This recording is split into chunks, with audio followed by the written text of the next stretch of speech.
Hello दोस्तों, नमस्कार। SM किसी चैनल में मैं आप सभी लोगों का दिल से बहुत बहुत स्वागत करता हूं। अगर आपने पहली बार विजिट किया जरूर चैनल को सब्सक्राइब कर लेना, साथ में बेल आइकन को हिट करके ऑल जरूर सिलेक्ट कर लेना। उसी के साथ साथ फ्री स्टॉक मार्केट क्लासेस इस चैनल को भी चाहो तो फॉलो कर सकते हो, सब्सक्राइब कर सकते हो। यहाँ पर भी बेल आइकन को हिट करके ऑल जरूर सिलेक्ट करके रख लेना। इस चैनल का लिंक आपको ऊपर आई बटन पे या फिर नीचे डिस्क्रिप्शन में मिल जाएगा। उसी के साथ साथ आज के दिन के जितने भी इंपॉर्टेंट वीडियोज है सभी के ऊपर एक एक डिटेल वीडियो आ चुका है। इन सभी के लिंक आपको नीचे डिस्क्रिप्शन में दे दिए हैं, तो आप चाहो तो इनको भी कवर कर सकते हो। तो चले दोस्तों, फिलहाल इस वीडियो को स्टार्ट कर लेते हैं।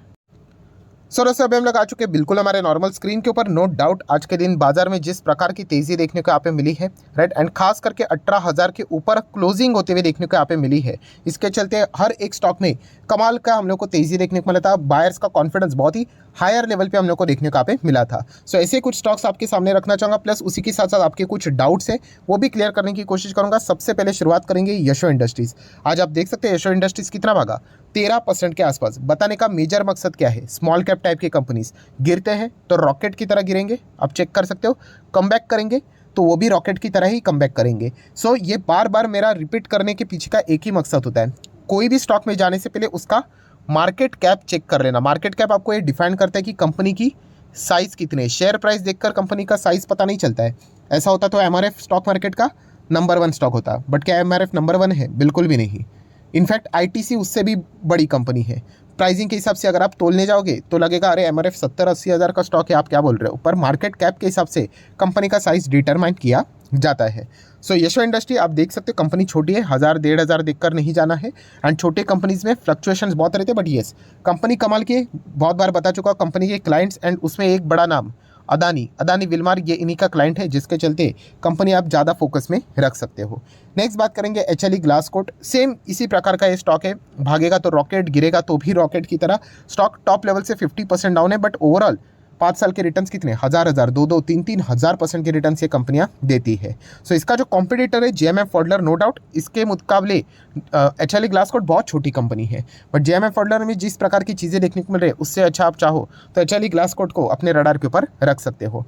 नेक्स्ट बात करेंगे दोस्तों पेटीएम ऑलरेडी मैं बता चुका हूँ। ये पेटीएम एंड जोमेटो से रिलेटेड जो सवाल रहते ना, मैं आपको ऑलरेडी बता चुका हूँ कि कितना भी भागे, अनटिल एंड अनलेस कंपनी के रिजल्ट, प्रॉफिट एंड लॉस जब तक स्ट्रांग नहीं होता है तब तक ये कंपनी में जो जो तेज़ी आपको देखने को मिलती है ना, वो टिकाऊ होनी चाहिए। एंड वो तेज़ी टिकाऊ कब रहती है, जब कंपनी के पीएनएल में दम रहता है, बैलेंस शीट में दम रहता है। वरना ऐसे कितने पेनी स्टॉक है जो कि कितने ज़ोरदार तरीके से ऊपर भागते हैं एंड बाद में नीचे आते। क्यों नीचे आते? क्योंकि बैलेंस शीट पीएनएल में दम नहीं रहता है। तो इसलिए बिजनेस में दम रहना चाहिए दोस्तों। पेटीएम की बात करें, इतना कुछ फिलहाल तो खास नहीं कर रहा है, नंबर्स भी आप देख सकते हैं, लॉस में ही चल रहा है। एंड जियो फाइनेंशियल सर्विसेज की जब खबर आई थी तब इसको जो जिस वे में ये आगे बढ़ने की कोशिश कर रहे थे, अभी उनके लिए वो पाथ और भी मुश्किल होने वाला है। सो इसलिए ब्लाइंडली जाना नहीं है, सिर्फ तेज़ी देखकर। नेक्स्ट बात करेंगे आईडीएफसी फर्स्ट बैंक। सो आईडीएफसी फर्स्ट की अगर हम लोग बात करें, Q1 के नंबर बहुत ही कमाल के थे, Q2 के नंबर ओके देखने को मिले। सो जितने नंबर्स में देखा गया ना, तो आईडीएफसी फर्स्ट बैंक का प्रॉब्लम क्या है, यस कंसिस्टेंसी नहीं दिखा पाता है। इसके पहले भी अच्छे नंबर्स बैंक ने दिखाए थे, बट बाद में धीमे धीमे करके वो नीचे ही आते हुए देखने को मिला है। सो ओवरऑल परफॉर्मेंस के ऊपर आप लोगों ने यहाँ पे फोकस रखना है, जो कि अभी तक ठीक ठाक ही हम लोग को देखने को मिला है। नेक्स्ट बात करेंगे लक्ष्मी ऑर्गेनिक। बिल्कुल नई कंपनी है, इसके ऊपर हम लोग ज़्यादा कुछ बोल नहीं सकते। जैसी शुरुआत हुई है, कब हुई है आप चेक कर सकते हो, मार्च 21 में। हार्डली 2 साल भी कंप्लीट नहीं हुए।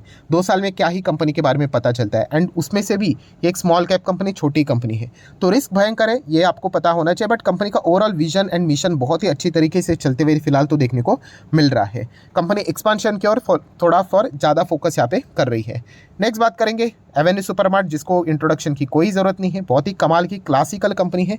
अभी कितना है आज के दिन, 4-4.25% भागा, ठीक है। ये जितना नीचे आ जाए एज अ इन्वेस्टर बहुत अच्छी बात रहेगी, क्योंकि ये कंपनी फंडामेंटली बहुत ही स्ट्रांग है। ऐसी बात नहीं कि फंडामेंटल स्ट्रांग है शेयर्स नीचे नहीं आएंगे, वो तो आएंगे ही आएंगे। सो ये आप में वो कला होनी चाहिए समझने की कि ये गिरावट के पीछे की वजह क्या है। गिरावट के पीछे की वजह क्या, बिजनेस खराब चल रहा है? बिल्कुल भी नहीं। 10,000 करोड़ के revenue back to back 2 quarterly companies ने दिखाया है। सो बिजनेस खराब यहाँ पे नहीं है, बट येस एक तेज़ी होने के बाद, एक तेज़ी 5 साल का डेटा देखिए या फिर मैक्सिमम डेटा देखिए, कितना है 500 550% रिटर्न मिलने के बाद गाड़ी कहीं तो जाके आराम करेगी कि नहीं। तो यहाँ पे रीज़न मिल गया, बाजार में गिरावट थी तो उसी प्रेशर को पकड़कर प्रॉफिट बुकिंग होती हुई देखने को मिली है। सो ये कोई बड़ी बात नहीं, कोविड के वक्त भी देखने को मिला था। 2020 में तो लोग ये बात कर रहे थे कि डिमांड बंद होगा करके, मैंने उसके ऊपर वीडियो भी बनाया था, क्या डिमांड बंद हो सकता है क्या करके, तो तभी बताया था कि बंद नहीं होगा, दिक्कत हो सकती है। बट अल्टीमेटली आप देख सकते हो कि कंपनी ने सॉलिड कमबैक किया, यही निशानी होती है अच्छे मैनेजमेंट के एंड अच्छे कंपनी की। सो ज़रूर बहुत ही अच्छा परफॉर्मेंस आज के दिन देखने को मिला है, ज़रूर आप डिमांड जैसे कंपनी को अपने पोर्टफोलियो में रख सकते हो। टाटा पावर, यस, एक और अफलातून कंपनी, एंड ये भी कंपनी कैसी है, फ्यूचर ओरिएंटेड वाला बिजनेस है। मतलब भविष्य में ये रिन्यूएबल सेक्टर के ऊपर अगर आप भरोसा करते हो ना, तो ही टाटा पावर आपके फोकस में होना चाहिए, राइट। अगर आपको रिन्यूएबल सेक्टर पे भरोसा नहीं है ना, तो टाटा पावर में जाने का कोई मकसद ही नहीं है, क्योंकि ये इसका पूरा ऑक्सीजन अभी इसी के ऊपर है। मतलब पुराना जो बिजनेस था, पावर जनरेशन डिस्ट्रीब्यूशन, उसमें कोई दम नहीं, सरकार का इन्वॉल्वमेंट, लगातार स्टॉक नीचे नीचे नीचे नीचे नीचे। सो ये नया जो मतलब बोलते हैं ना रीबर्थ जो मिला है कंपनी को, वो रिन्यूएबल सेक्टर से रिलेटेड, इलेक्ट्रिक व्हीकल से रिलेटेड, सोलर पावर से रिलेटेड, इन्हीं चीज़ों के चलते मिला है। सो कंपनी खराब नहीं है, बट ये लॉजिक आपको पता है यहाँ पे होना चाहिए। प्रॉब्लम क्या होता है कि लोग टाटा पावर में निवेश करते, मुझे पूछते हैं कि सर मैंने टाटा पावर में मतलब निवेश अभी किया था समवेयर अराउंड 230 के आसपास, 250 के आसपास, अभी मैं क्या करूँ। अभी तो शुरुआत भी नहीं हुई है दोस्तों। अगर आप इन्वेस्ट कर रहे हो, लॉजिक के साथ जो इन्वेस्ट करेगा वो लॉन्ग टर्म के लिए इन्वेस्ट करता है। अगर आप बस ऐसे ही रैंडमली पैसा लगा दोगे तो फिर आपको दिक्कतें यहाँ पे हो सकती है। कंपनी बुरी नहीं है। टाटा मोटर की अगर बात करें, कल के दिन मैंने आपको बताया था कि ये कंपनी अपनी गाड़ियों के दाम यहाँ पे बढ़ाने का भी विचार यहाँ पे करें, वो बढ़ भी जाएंगे। फिलहाल जिस प्रकार की चीज़ें चल रही है उसके हिसाब से तो चीज़ें करनी पड़ेगी, वरना खुद के कंपनी के मतलब जो मार्जिन है वो कॉन्ट्रैक्ट होते हुए देखने को मिल जाएंगे। सो टाटा मोटर भी कोई खराब नहीं है, बट येस अभी ये भी कैसा चल रहा है, एक साल से एक ही दायरे में हम लोग को चलते हुए देखने को मिल रहा है। सो अगेन टाटा मोटर फिलहाल अभी कोई रडार के ऊपर नहीं रखेगा, बट जैसे ही तेजी आएगी तो हर किसी को अच्छा लगेगा।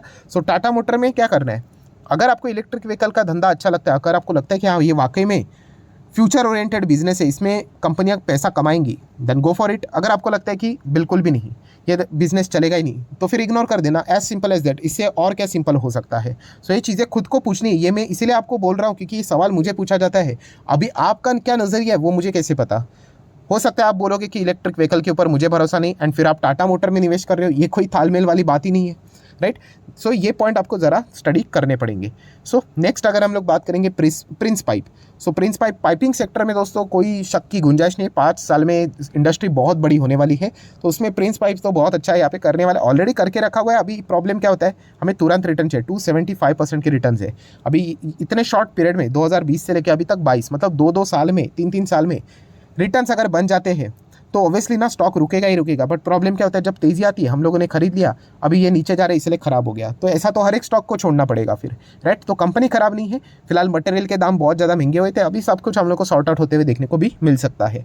देन बात करेंगे आईटीसी। आईटीसी भी कोई खराब कंपनी यहाँ पे नहीं है, बहुत अच्छी कंपनी। जब तक आईटीसी 300 के ऊपर चल रहा है, 290 के ऊपर चल रहा है, तब तक आईटीसी में जाने। वापस अगर वो उस लेवल पे आ गया तो फिर दिक्कतें हो सकती है, क्योंकि बहुत ही मुश्किल से आईटीसी ने इस लेवल को अचीव यहाँ पे किया है, एंड खुद से आईटीसी नहीं गिरेगा वहाँ तक, क्योंकि आईटीसी के नंबर अच्छे थे। सो आईटीसी वहाँ तक क्यों गिर सकता है, अगर बाजार का माहौल ही खराब हो गया, कुछ कोविड जैसी चीज़ें, वॉर जैसी चीज़ें, बहुत ज़बरदस्त पैनिक हो गया दुनिया भर में, तभी मतलब निफ्टी जोरदार गिर गया, तभी जाके आईटीसी का स्टॉक आपको वापस 300 के नीचे देखने को मिल सकता है, वरना खुद से तो गिरने वाला ये बिल्कुल भी नहीं है।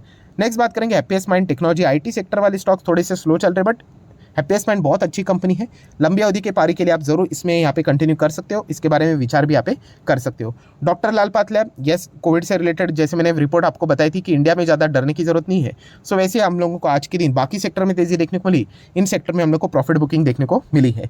एसबीआई बहुत अच्छा कर रहा है, वर्स्ट में बेस्ट अगर कोई रहता है सरकारी बैंक में तो एसबीआई हम लोग को देखने को मिल जाता है। फिलहाल लगातार यहाँ पे अच्छी खासी तेजी बनी हुई है। नेक्स्ट अगर हम लोग बात करेंगे बजाज फाइनेंस, ये भी एक अच्छी कंपनी। सर ये कब भागेगा, मतलब ऑलरेडी 5-5 साल में आपको 300% के करीब के रिटर्न दे रहे हैं। ऐसा नहीं हो सकता ना कि आप आज खरीदो और आपको ये रिटर्न कल मिल जाएंगे करके। सो पेशेंस दिखाना पड़ेगा, बड़े बड़े ऐसे कोविड जैसे झटके देखने पड़ेंगे। 60% जिन्होंने क्रैश देखा है वो आज डिजर्व करते इतना बड़े रिटर्न्स को, बट मैक्सिमम लोग तो हम लोग को भागते हुए देखने को मिले थे, क्योंकि बहुत ही बड़ी तबाही तभी देखने को मिली थी। तो जिन्होंने अभी अभी निवेश किया है, पेशेंस रख लेना, अभी तो शुरुआत हुई है। देन अगर हम लोग बात करें, एक सवाल बार बार पूछा जा रहा है, सर ये चंदा कोचर से रिलेटेड हम लोग को केस देखने को यहाँ पे मिल रहा है। आईसीआईसीआई की जो सीईओ थी उनको सीबीआई ने अरेस्ट किया है, फॉर्मर सीईओ की अगर हम लोग बात करें। देन उसी के साथ साथ उनके जो हस्बैंड है उनको भी अरेस्ट करने की बात हो रही है। देन उसी के साथ साथ वेणुगोपाल धूत, उनको भी अरेस्ट करने की बात हो रही है। तो इसके चलते आईसीआईसीआई बैंक को फ़र्क नहीं पड़ेगा क्या?